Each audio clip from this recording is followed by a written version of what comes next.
ఓం శ్రీ దుర్గా పరమేశ్వరాయ నమః. ఓం శ్రీ చాముండేశ్వరి దేవి నమః. ఓం శ్రీ వారాహి దేవి నమః. అందరికీ నమస్కారము. ఈ వీడియో శత్రు బుద్ధి స్తమ అంటే శత్రు మన గురించి ఆలోచించకుండా వాళ్ళ దారి వాళ్ళని చూసుకుంటారు, మన దారి మనం చూసుకొని మన పని మనం చేసుకోవచ్చు. అంటే వాళ్ళకి ఏదైనా ఇబ్బంది పెట్టాలని మాత్రం అయితే జరగదు. అంటే వాళ్ళు మన గురించి ఆలోచించకుండా వాళ్ళ పని వాళ్ళు చేసుకుంటారు, మన పని మనం చేసుకోవచ్చు. ఒకవేళ వాళ్ళు మనం ఇది చేసిన తర్వాత కూడా వాళ్ళు అదేవిధంగా మళ్ళా వస్తున్నారంటే దీన్ని 1, 2, 3 సార్లు చేసినప్పుడు వాళ్ళకి ఏదో ఒకటి జరిగిద్ది. మనం ఒకసారి 2 సార్లు చేసినప్పుడు వాళ్ళు సైలెంట్ అయిపోతారు. ఇంకా లేదు వాళ్ళు అదే పనిగా పెడద్రంగా ఏం చేస్తారని చెప్పేసి మూర్ఖంగా వస్తే మటుక్కి వాళ్ళకి ఏదో ఒకటి జరిగిద్ది. ప్రస్తుతానికైతే ఏమి ఇబ్బందులు అయితే జరగవు. అంటే మీ పని మీకుంటుంది, వాళ్ళ అంటే మిమ్మల్ని చూసి వాళ్ళు సైలెంట్గా పోతారు, వాళ్ళని చూసి మీరు సైలెంట్గా మీ పని మీరు చేసుకోవచ్చు. దీనికి ఏమి ఇబ్బంది ఉండదు, భయపడాల్సిన అవసరం లేదు. శత్రువులు ఉన్నారని వాళ్ళు కూడా మిమ్మల్ని చూసి ముఖం తప్పించి వెళ్ళిపోతారు. దీనికి ముందుగా ఈ స్ట్రీమ్ ఛానల్ని సబ్స్క్రైబ్ చేయండి, షేర్ చేయండి. అక్కడ పక్కన లైక్ బటన్ ఉంటే దాన్ని ప్రెస్ చేయండి.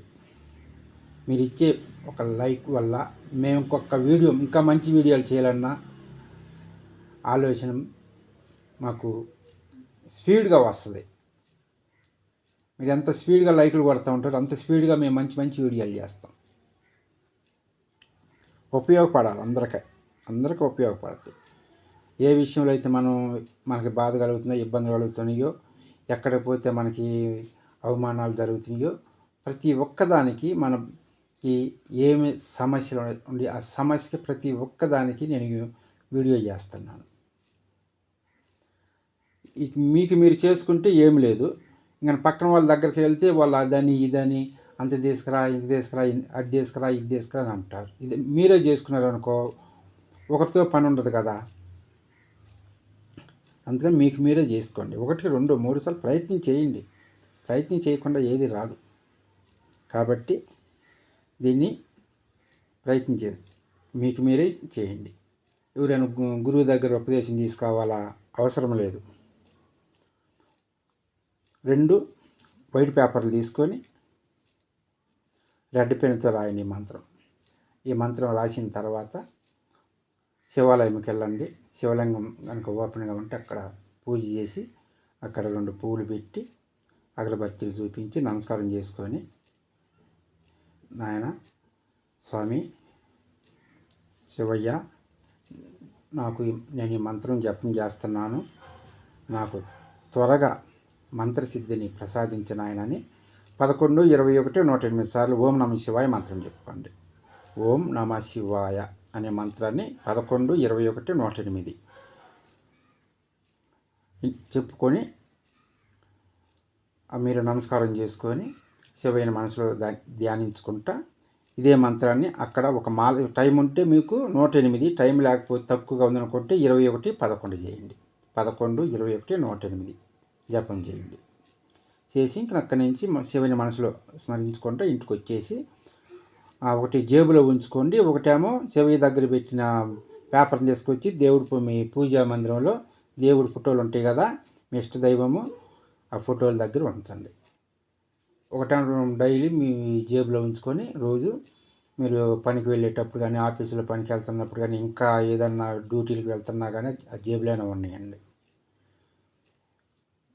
డైలీ సాయంత్రం టైంలో 9 నుంచి 11 గంటలలోపు మంత్రం 108 సార్లు జపం చేయండి. ఎవరైతే ఇబ్బంది పడుతున్నారో వాళ్ళ పేర్లు చెప్పుకోండి. అంటే వాళ్ళకి చెడు జరగాలని మాత్రం అనుకోవద్దు. పలానా మనిషి మమ్మల్ని ఇబ్బందికరంగా మాట్లాడుతున్నాడు, చూస్తున్నాడు, ప్రవర్తిస్తున్నాడు అని చెప్పుకొని ఈ మంత్రం జపం చేయండి చాలు. ఈ మంత్రము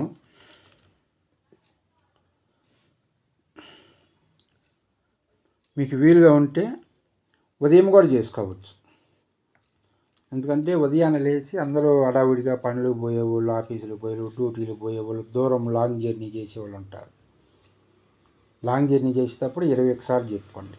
అంటే త్వరగా బావాలి కదా, ఆలస్యం అవుతుంది, లేట్ అవుతుంది అనుకునే వాళ్ళు 21 సార్లు చెప్పుకోండి. ముందు మీరు దీన్ని బాహ్యకంఠం చేసుకోండి. బాహ్యకంఠం చేసుకున్న తర్వాత ప్రయత్నం చేయండి. ఎందుకంటే ఇప్పుడు 2025, 2026, 2027 కూడా శత్రువులు ఎక్కువగా ఉండే అవకాశాలు ఉంటాయి. 25 అయిపోయింది. చాలామంది మాకు శత్రువులు ఉండాలండి. డబ్బు గురించి అడగట్లేదు, వేరే సమస్యల గురించి అడగలేదు, శత్రువుల గురించి మాకు శత్రువులు ఎక్కువైపోతున్నారండి ఎంతోమంది 2025లో. మళ్ళీ 2024 అట్ట ఎవరు అడగలేదు. తర్వాత ఇప్పుడు 2026 వచ్చిన తర్వాత శత్రువులు ఏమని మరి మేము ఎంత మంచిగా మాట్లాడినా కూడా శత్రుత్వం ఎక్కువైపోతుంది అంటున్నారు. ఇదే ప్రకారం 2027 కూడా శత్రువులు ఎక్కువ అవుతారు. కాబట్టి ఇట్లా ఉన్న వాళ్ళకి ఈ మంత్రం ఫస్ట్ బాహ్యకంఠం ఇప్పుడు కానీ చేసుకుంటే 2027 వరకు ఆ సంవత్సరంలో కూడా మీకు ఈ మంత్రం ఉపయోగపడుతుంది.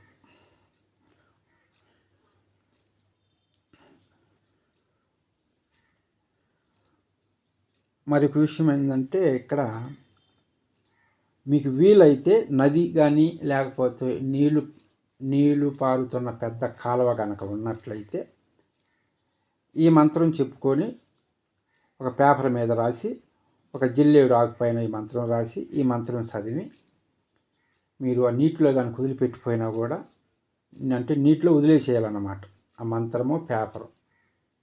ఇక నుంచి నాకు ఆ శత్రువు అనేవాళ్ళు నాకు ఎదురు పడకూడదు, వాళ్ళ పని వాళ్ళది, మా పని మాది, మాకు వాళ్ళకి ఎటువంటి సంబంధం లేదు, శత్రువుల నుంచి మాకు ఎటువంటి ఇబ్బంది జరగకూడదు అని నీటిలో వదిలేసేయాలి. పారుతున్న నీటిలో, నదిలో కానీ కాలువలో కానీ, చెరువులో బావిలో కాదు,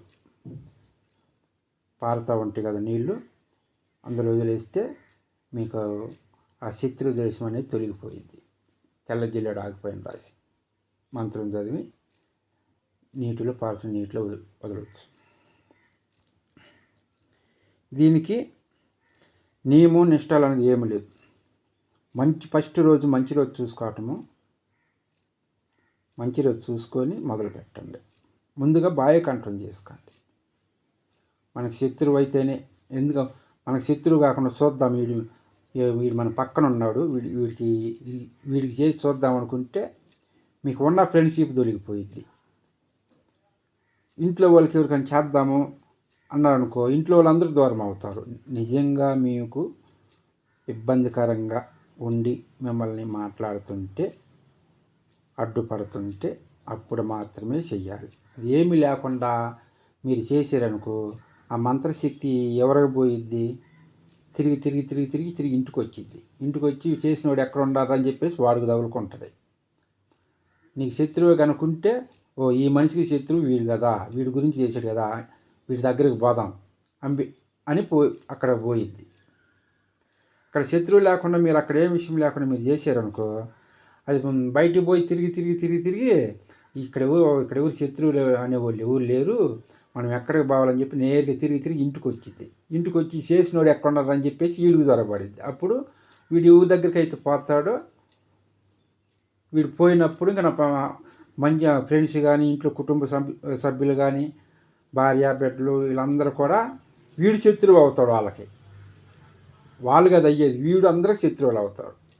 అట్లా కాకుండా మీకు నిజంగా గనక సీరియస్గా గనక ఇబ్బందిగా ఉండి ఇంకా తట్టుకోలేని పరిస్థితులు ఉన్నప్పుడు మీరు చేసుకోండి.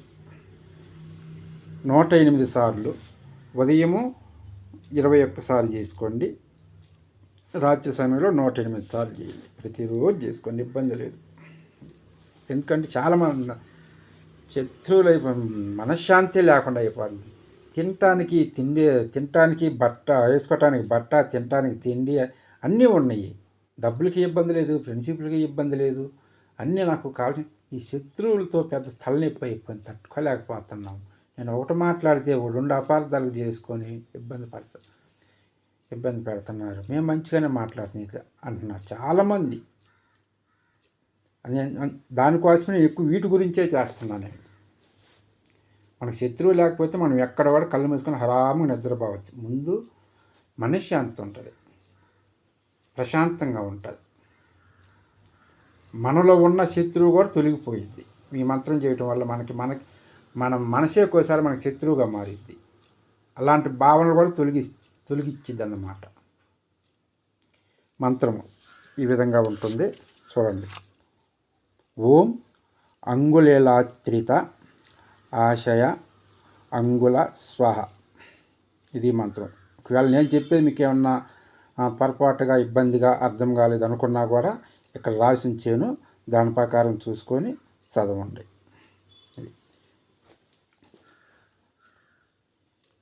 జై వారాహిదేవి.